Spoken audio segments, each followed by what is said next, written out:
नमस्कार दोस्तों, मैं अनुराग ओझा। कैसे हैं आप लोग? ठीक होंगे। सलमान अजहरी को जूनागढ़ की अदालत ने 10 दिन की रिमांड पर भेज दिया गया है। उन्होंने कोई भड़काऊ बयान नहीं दिया था। आज की सरकार में अगर कोई कुछ बोल देता है तो उनके ऊपर बेफालतू का मुकदमा थोप दिया जाता है। जब इनकी सरकार के लोग कहते हैं कि 15 दिन नहीं, 10 दिन नहीं, चुन चुन कर मारेंगे, देश के गद्दारों को जूता मारो सालों को, पता नहीं कौन कौन सा बयान जब भारतीय जनता पार्टी का लोग देता है तो उनके ऊपर कोई मुकदमा दर्ज नहीं होता है। मुकदमा उन लोगों के ऊपर दर्ज होगा जिनके आगे मोहम्मद लगा होगा। मुकदमा उन लोगों के ऊपर दर्ज होगा जो वर्तमान सरकार के लिए एक लफ्ज बोल देगा।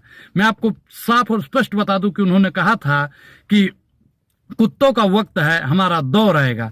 उन्होंने ये बात फलस्तीन और इजराइल को बताते हुए बताया कि अगर इस्लाम को खत्म होना होता तो करबला में खत्म हो गए होते। लेकिन आज की सरकार ने साहब उसे हिंदू और मुसलमान करके सलमान अजहरी जी को भेज दिया अपने अड्डे पर, क्योंकि उनका जो अड्डा है जहां पे सबको भेजेंगे। एक दिन लगेगी आग तो आएंगे कई घर जद में, यहाँ अकेले हमारा ही मकान थोड़ी है, किसी ने सच ही लिखा था। आपको मैं बता दूं कि कुछ लोग इस लिए नहीं बोले कि अगर बोलेंगे तो मारे जाएंगे। देखो साहब, मरना तो एक दिन है। और मैं एक चीज आपको बता दूं कि बोलता वो है जिनमें जान होती है, अकड़ तो मुर्दों की पहचान होती है। तो आप लोग बोला जरूर करिए। आज सलमान अजहरी ने बोला तो उनको भले ही जेल में भेज दिया जाए, रिमांड पर भेज दिया जाए, लेकिन जब आने वाली पीढ़ियां होंगी ना साहब, तो आपसे भी सवालात करेंगे कि जब सलमान अजहरी को रिमांड पर भेजा जा रहा था तो आप क्या कर रहे थे। मेरे जितने भी मुसलमान भाई हैं, जितने भी देशभक्त भाई हैं, वो हिंदू हैं, मुस्लिम हैं, सिख हैं, ईसाई हैं, जितने भी मेरे हिंदू भाई भी हैं, मैं जानता हूं कि वो भी सत्य के साथ में खड़े होते हैं।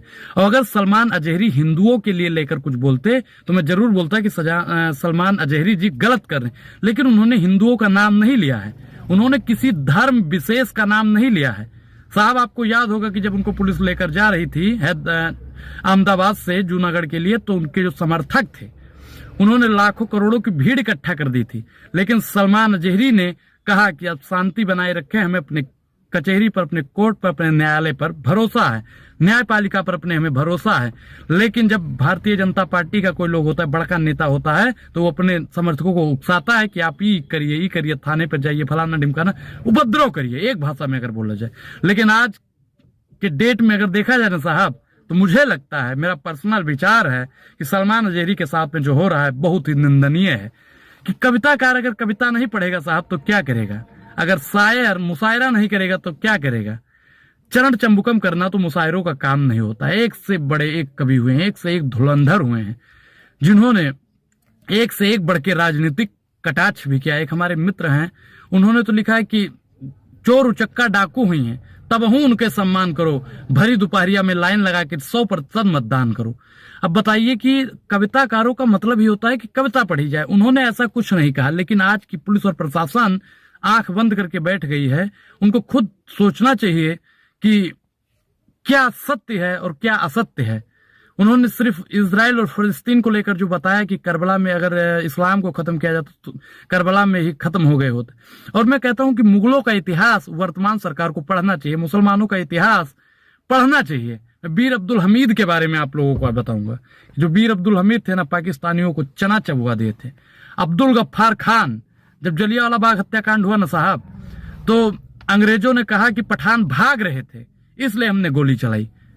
जब बीर अब्दुल गफ्फार खान ने कहा कि अगर एक भी पठान के पीठ पे गोली लगी होगी तो हम आजादी से अपना आंदोलन वापस ले लेंगे। साहब, 7 दिन से ज्यादा पोस्टमार्टम चला था और 57 से ज्यादा मुसलमानों की छाती पर गोली लगी थी। आप बताइए कि मुसलमानों को आज के समय पे इतना टारगेट किया जा रहा है, इतना टारगेट किया जा रहा है, जिसकी जितनी भी निंदा की जाए उतनी कम है। वर्तमान सरकार को सोचना चाहिए।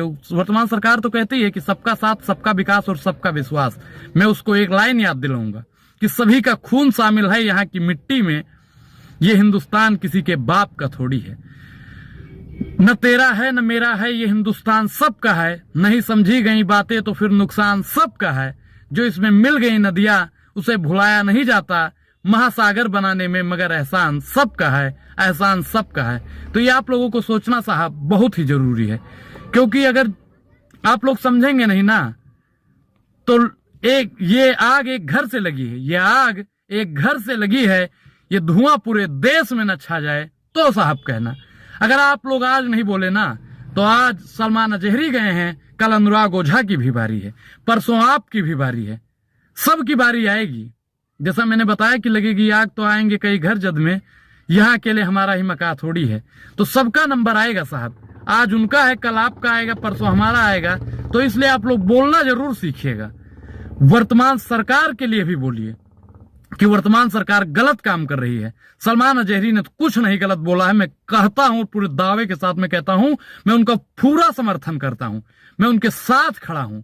और जितने भी लोग ऐसे हैं ना जो अपने आप को अकेला समझते हैं, अनुराग ओझा उनके साथ खड़ा है।